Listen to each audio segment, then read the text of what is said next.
The new season is just around the corner and another off-season's complete. After one of the toughest seasons I've had both physically and mentally, it was time for a complete rest. But now we're back and ready to get stuck into another tough pre-season. So on that note, welcome back to a day in the life of a professional footballer pre-season edition.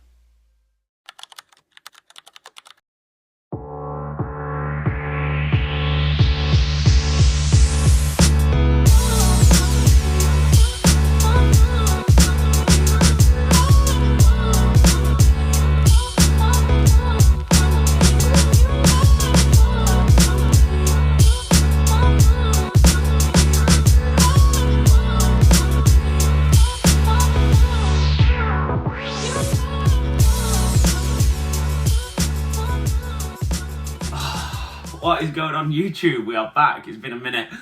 So apologies for the lack of content. Just for a little bit of clarity, I have been away in America in my off season now. I've not come back too fat and out of shape, which was a big positive. I have been still keeping on top of my training. If you've been keeping up to date with my social media, you've seen that since we've returned home, I have in fact been getting ready for pre-season because this is just around the corner. We're basically starting back on Monday, so just 3 days away until it all starts again. So like I said, I want to be back on the content, just give myself a little bit of a breather over the summer, both on a business point of view and from my football as well, just to give myself a chance to rest physically and mentally. And then all guns blazing since we've been back. If you've been following on my Instagram, you'll have seen all my off-season training, and this is why I thought it would be a good time to start with a new vlog today. So a full day in the life, which I'm going to be taking you along with, and I've also put on a question and answer box on my Instagram. So that any of the questions that you guys have, you can just send them over to me, which you have done. So I'll be working my way through those as the video progresses, because there's a lot of change in my life at the minute, a lot going on. As you can tell, I'm currently back home in my roots in the northwest, which is nice. So we'll get to that, or go through that as the video progresses. But like I said, for today, we've got a big day, a double session day, which is going to be lovely, as you can imagine. First things first, we're going to head down to the gym for some mobility and flexibility work before going on to probably my hardest run of the off-season plan so far. So if you've been following on Instagram, you probably know where I'm heading, but I'll take you guys along with me for that because it's going to be absolutely disgusting. But then we've got 2 days of complete rest before we're back in training on Monday. And then this evening, we've got an upper body gym session. So again, like I always do, I'll take you guys along with me and go through some of your questions and sort of tell you what I've been up to, what's going on with my life, both in and outside of football. And let's get straight into another video. Right, we may as well start with the main elephant in the room, and that is that I'm no longer playing for Crawley Town. So if you've seen, I've signed for Fleetwood, back home towards my roots, and in all honesty, I'm absolutely buzzing. The last few years, although I've really enjoyed my football, these last 2 years, it has definitely been one of the trickiest times, being away from home, so just not being able to see family, friends, and especially when I was obviously at Crawley, I was living down in Brighton, which made it really tricky because that's a 6-hour drive, so it literally would be months upon months at a time before I would see any of my family. Thankfully, they came down at Christmas, which was a big boost. But yeah, new teams, new surroundings, new teammates, new team, should I say. And first official day is on Monday, so I wanted to address that first because a lot of people have been asking. So yeah, I've officially signed for Fleetwood Town, and like I said, just can't wait to get going. So that's the first thing that I thought I would address in this video because a lot of people have been asking sort of how it came around, how it came about. Obviously a very tricky season last year with Crawley, with us obviously ended up being relegated from League 1 to League 2, which was a massive shame, especially for myself, because you'd worked that hard throughout your career to get to sort of the highest point that I'd been playing at. So for that to have ended was obviously a massive shame, then especially for Crawley because I genuinely loved my time there. I had a good connection with the fans, the players, the changing room itself was really good. So it was a bit of a shame the way things turned out, but no point crying over spilt milk, as they say. It's now a new season, a new challenge, but for me personally, I'm just delighted to be back home. I don't think I quite realised how much I missed it until I've been back here. So I've been back in my roots for the last couple of weeks. So I've been able to see family, friends, just living sort of what I would class as like my normal life and my normal routine. And drinking lots of coffee, as I always do, so it's been good. Like I say, plenty of questions to work through as the video progresses. The time is currently 10:20, so we're off to the gym just to get a little bit of mobility and activation working because we've got our first session of the day today, which is going to be a seriously, I'm even cringing at myself thinking about it, a seriously intense cardio session. Serious? I'm getting nervous thinking about it. Our hardest session so far in this off-season plan, and we've got 2 days of complete rest before we head in for our first day's testing on Monday. So on that note, I'll catch you all at the gym.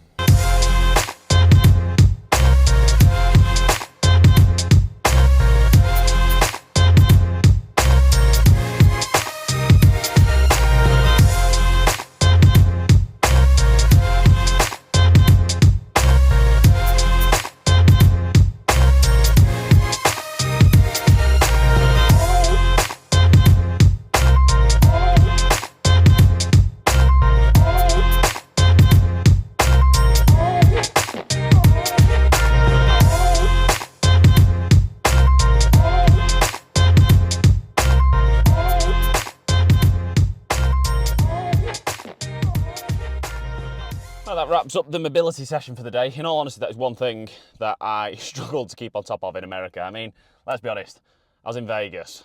I'm not going to be doing mobility work in Vegas. What did you do in Vegas, Toby? Did you go in any of the casinos? Did you go out partying?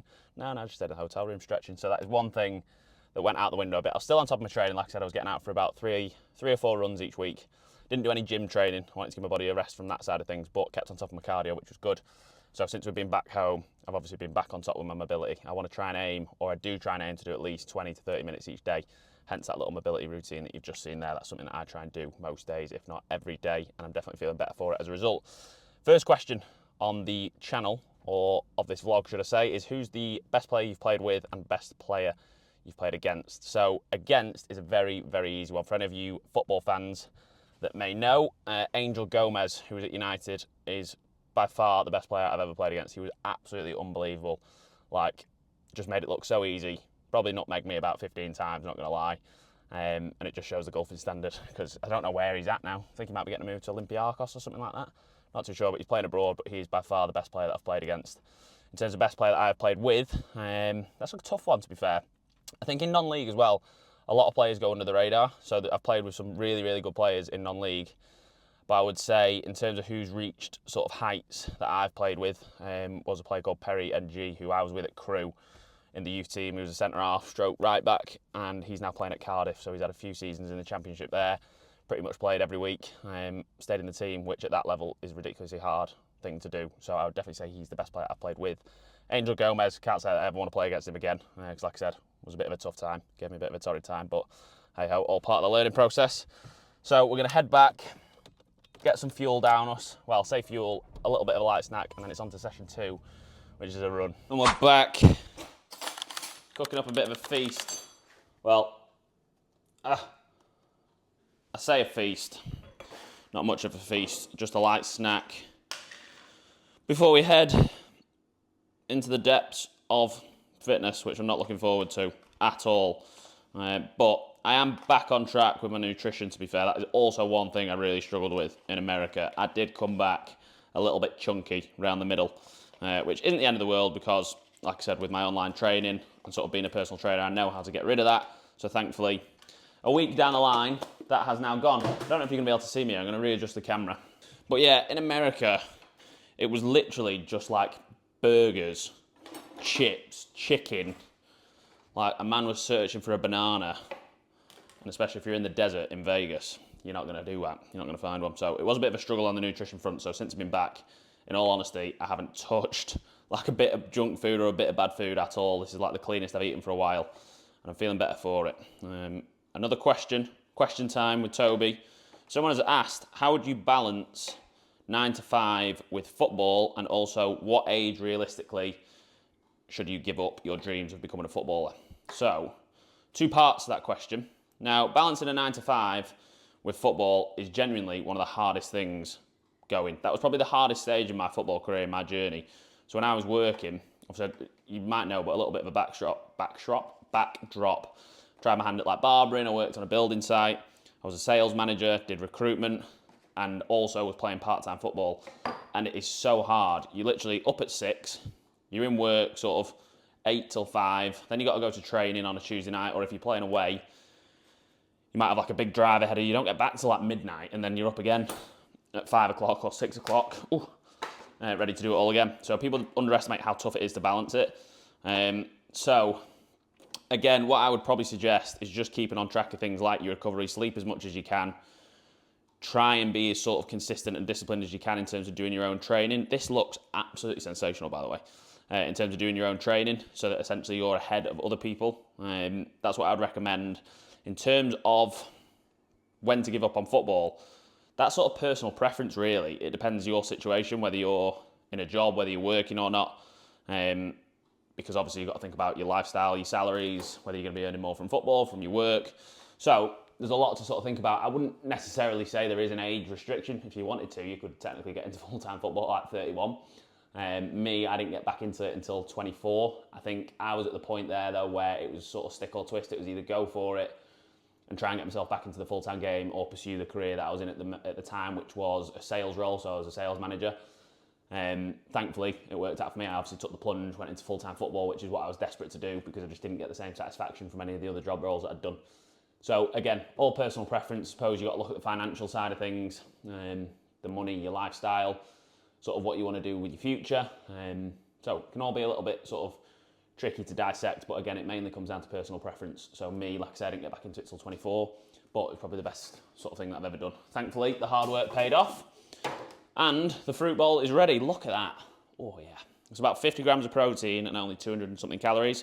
So this is a recipe that I give to all my online clients as well because, like I say, volume eating, you can eat less, well, eat more for less calories, plus it's high in protein, so it's good for you if you're in a fat loss phase, like myself before we return to pre-season. So meal number 2 of the day, like I said, just a light snack because it is 10 to 12. I'm heading out for my run at past, so probably a little bit late for this. So if I start puking up yogurt, that should make for great content, but I'm going to get this down us, and I'm going to go pick up my little brother, and we are off to do session number 2.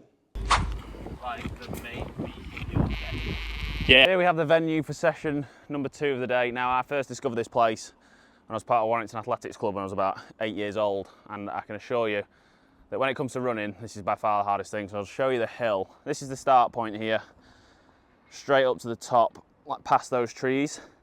Basically, for today's session, we're just going to do 2 blocks of 8. Do you reckon? 2 blocks of 10. We're going to aim for 2 blocks of 10. So you literally sprint up, walk down 10 times, rest, and then repeat. But as I say, this is by far, I'm actually like a little bit nervous for this. This is the worst sort of type of running I find personally to do because it's just the lactic acid build-up in your legs is disgusting. My arse the following day is always really sore because obviously it's uphill, so that's never nice. But I'm going to get a little bit of a warm-up done now and crack on with this session, so wish me luck. Now, I don't need to worry too much about doing a warm-up just because obviously I've done all my activation and stuff to date, but this is just a token gesture in it, let's be honest. Just trying to get a little bit of blood into the body and into the legs before we get started. Benji's just done one little jog up to the top, which I'll do as well. But I can assure you I'm really not looking forward to this. Remember, if you are new here, by the way, don't forget to hit that subscribe button. We're back on the YouTube. Next target's 5,000 subscribers, which we're nearly there for, so appreciate anyone hitting that subscribe button, and don't forget to leave the video a like.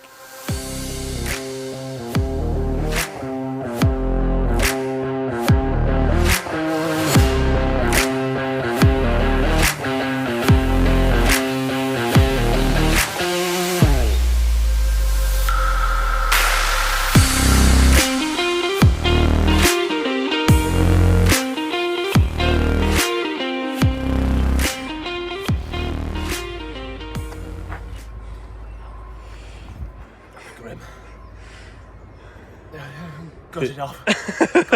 That was a pretty brutal session. Not gonna lie to you, like I said, it was the toughest session of my off-season training so far, and that's what will lead us on to the next question, which was someone asked about sport-specific running or football-specific cardio. Now, in all honesty, you're much better doing something. We're trying to meander between the bushes here. You're better doing something over nothing. So, for example, me in America, I didn't have much access to any gyms. So I was getting out and doing sort of steady, continuous runs, which isn't going to benefit you massively as a footballer. You're better doing some more sort of football-specific stuff, so short, sharp, intense burst, followed by short rest. And you might throw in like a medium-sized run, again, more short rest. So as long as you're keeping it football-specific, that's what's always going to help you. So interval running, things that are requiring sort of maximum output, followed by a little bit of short rest, exactly like what you get in a game. Now, me being biased, that I think is the most beneficial. So it's a massive, well, I say massive, it's a sort of short to medium burst of energy running up the hill, then you've got a little bit of recovery. You're focusing on sort of lactic acid build up in the legs, so it's all uphill. So you're sort of training your glutes. I can barely talk, I'm that tired.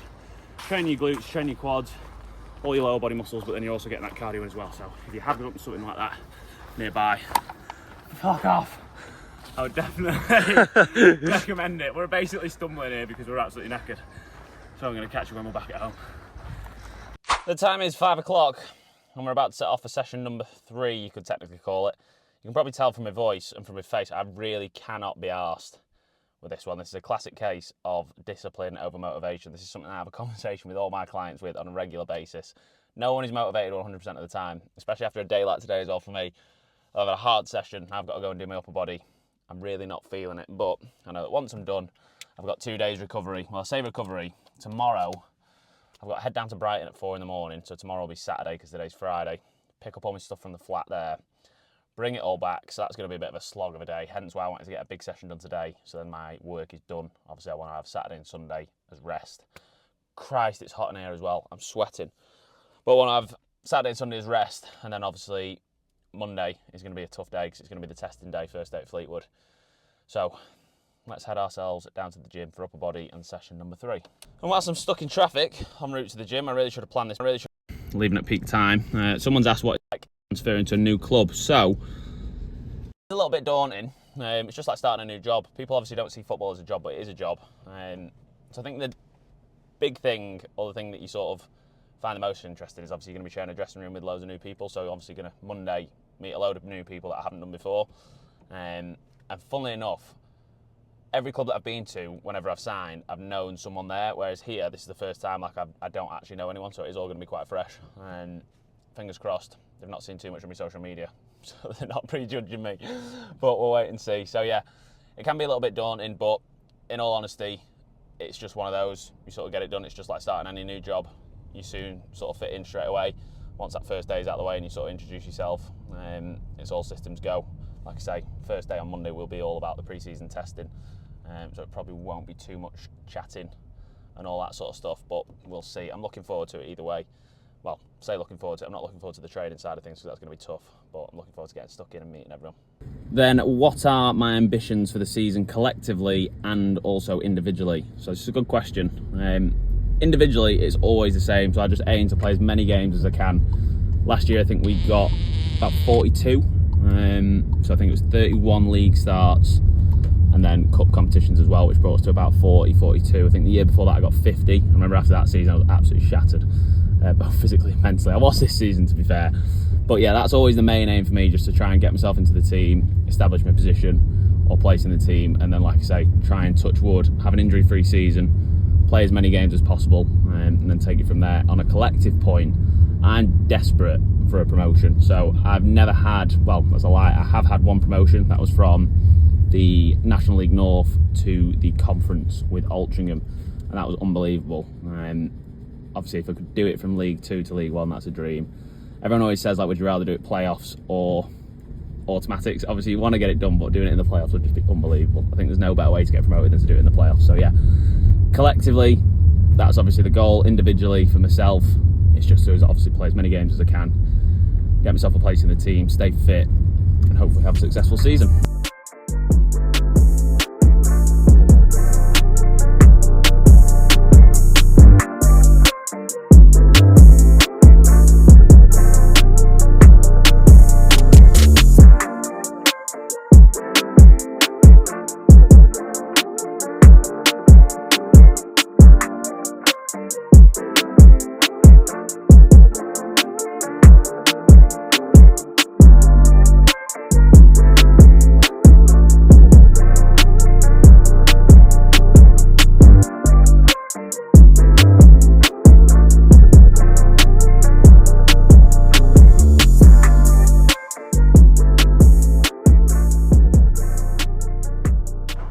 Hard day. I'm no better at golf. I'm still terrible at golf. So if anyone's got any golf tips, please let me know in the comments. I'm thinking of booking in some lessons as well. All my mates play it, so I was like, right, I need to find a hobby. Now that I'm back home, I need something that I'm going to be doing on a Sunday. So they're all doing golf, so I thought, you know what, I'm going to become the next Tiger Woods. Well, I won't, but I'll give it my best shot. Now that we are home, I thought I would fly through some questions. So if you've come this far, I appreciate you staying tuned.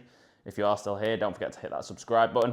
I've actually wrote these down because I thought it would be a little bit easier just to go through a few quite quick.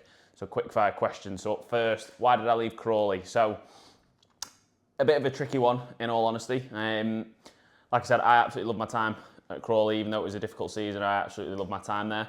But I think for me, the last 2.5 years I've been away from home. I've just been wanting to get back home, in all honesty. I'm 28 now, and I feel like the last few years it's just been a little bit difficult in terms of I've not really had a base. I've been moving quite a lot.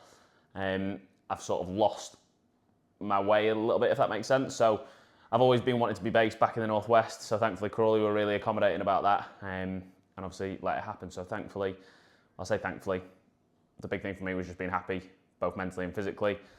So playing football back in the Northwest suited me better. So here we are. Number 2, how does fitness change when you get to pre-season? So, in all honesty, the first, say pre-season is like 7 to 8 weeks, I think. The first 3 to 4 weeks are absolutely horrible. So there's tons of running, pretty much running every day, if not every other day. Loads of games, normally 2 games a week. Gym sessions on top of that.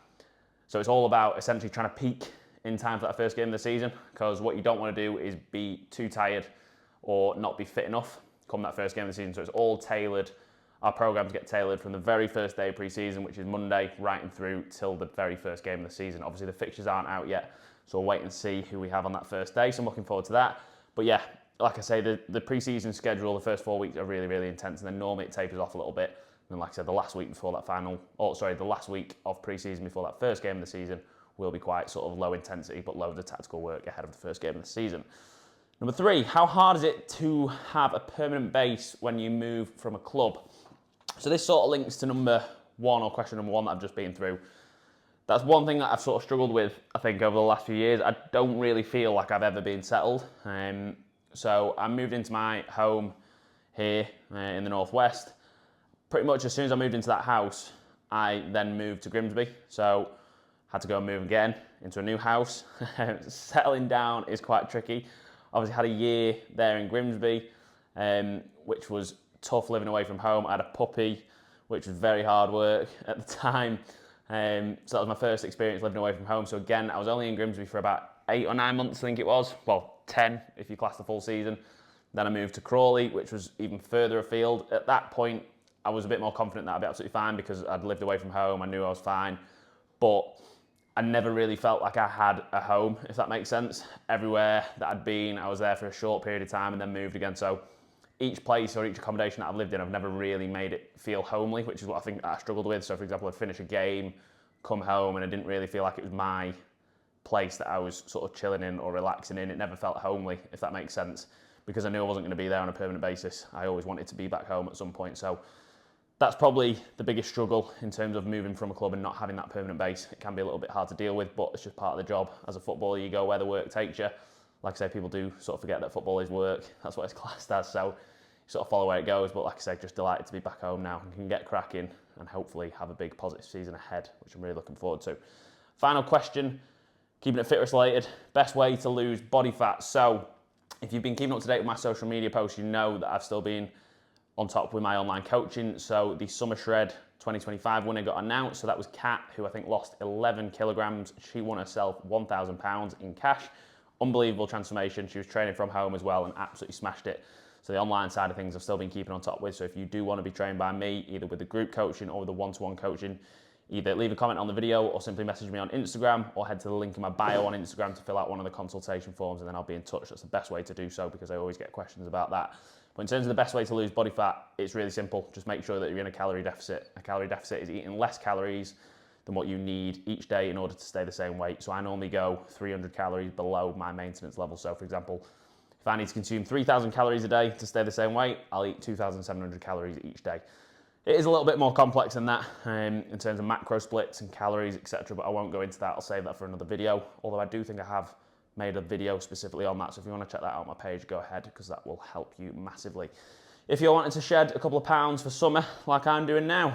However, the time is 10 past 8. I'm absolutely shattered. I can't believe I'm going to say this, but my Whoop score for yesterday's sleep was through the roof. I'm now on Whoop officially. I've joined the crew. So hopefully 2 nights out of 2 where I wake up in a good zone. So I'm going to aim to be asleep tonight by about 9:30 because I'm absolutely shattered. And like I say, tomorrow is officially the end of an era for me as I go down to Brighton and clear out my stuff. So that part of my life is done, which is a little bit strange and a little bit surreal. Because like I said, had some good memories then, some good times, but time to start a fresh chapter. So on that note, thank you to everyone that stayed tuned. Like I always say, if you want more of this sort of content, let me know in the comments what you want to see. Don't forget to leave the video a thumbs up. And if you could hit that subscribe button, I'd massively appreciate it. And I'll see you all in the next one.